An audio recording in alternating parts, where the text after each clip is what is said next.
what we are facing with on a daily basis, Commissioners.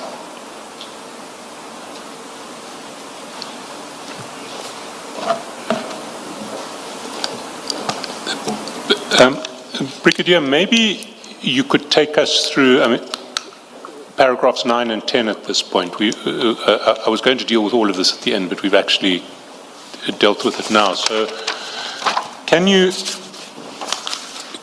just explain these figures in paragraph 9 and then in paragraph 10?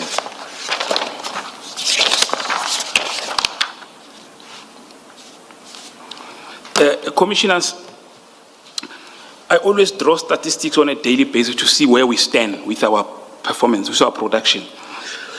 So paragraph 9 is a depiction of our cases that were registered and still to be analyzed as of the 17th of October 2025. I've given the age analysis of those cases. As you can see, the head office, which is Pretoria, we are servicing 6 provinces. That's why our case volume is high. We are servicing Mpumalanga, Limpopo, Northwest, Northern Cape, and Gauteng, and Free State. We have 29,000 cases that needs to be analyzed. And from these 29,000, in terms of age analysis, we've got 450 which were registered in 2022. They still need to be analyzed. We've got over 6,000 cases that were registered in 2023. They still need to be analyzed. We've got over 11,900 cases that were registered in 2024. They must still be analyzed. 2025 alone, we are already over 10,000 cases that still need to be analyzed. The same goes with KZN and Western Cape. What I've noticed now, Commissioners, KZN used to be the second highest in terms of the number of cases. But I see now Western Cape is starting to overtake the Western Cape, the KZN. And it makes sense when you watch on the news, there's always firearms that are recovered, multiple firearms in the Western Cape. Now you can see Western Cape has got over 5,000 cases that still need to be analyzed. Eastern Cape, they are quite a small office, but it's also a busy province. They've got over 2.5 cases that needs to be analyzed.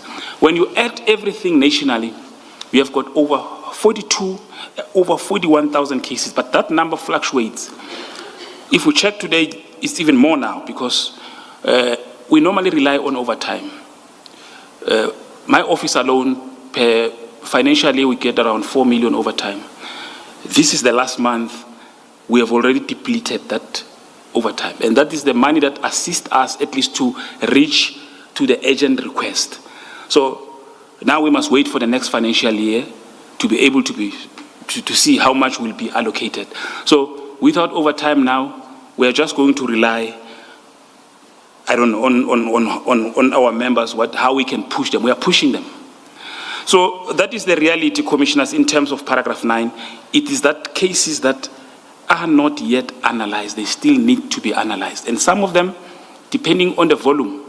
One thing that we have noticed now, I don't know whether it's a trend, maybe, especially with CITs.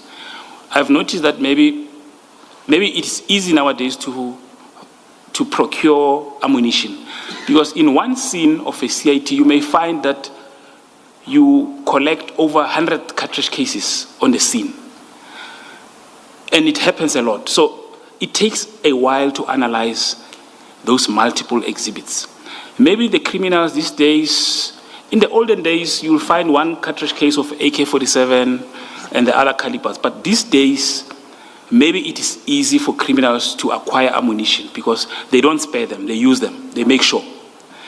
And that creates too much work for us because now it takes longer for an analyst to finish a case if it has got multiple exhibits. The second table, Commissioners, is the IBIS work that I explained earlier on. The figures here include the 2 last phases that I've mentioned. Phase 2, where we view the images, and the last phase, phase 3, where we must confirm the possible hits. In Pretoria alone, we have got over 38,000 cases that... Sorry, Brigadier, can I just clarify that? So are you saying that the figure in Pretoria, 343. That reflects cases that have already been acquired in the ABIS system, but haven't yet been reviewed or confirmed. That's correct. Not being viewed and confirmed. Yes, commissioners. There's two figures. And is this just? Is this 38,000? Is this 38,000 cases, or 38,000 entries, or is it 38,000 possible hits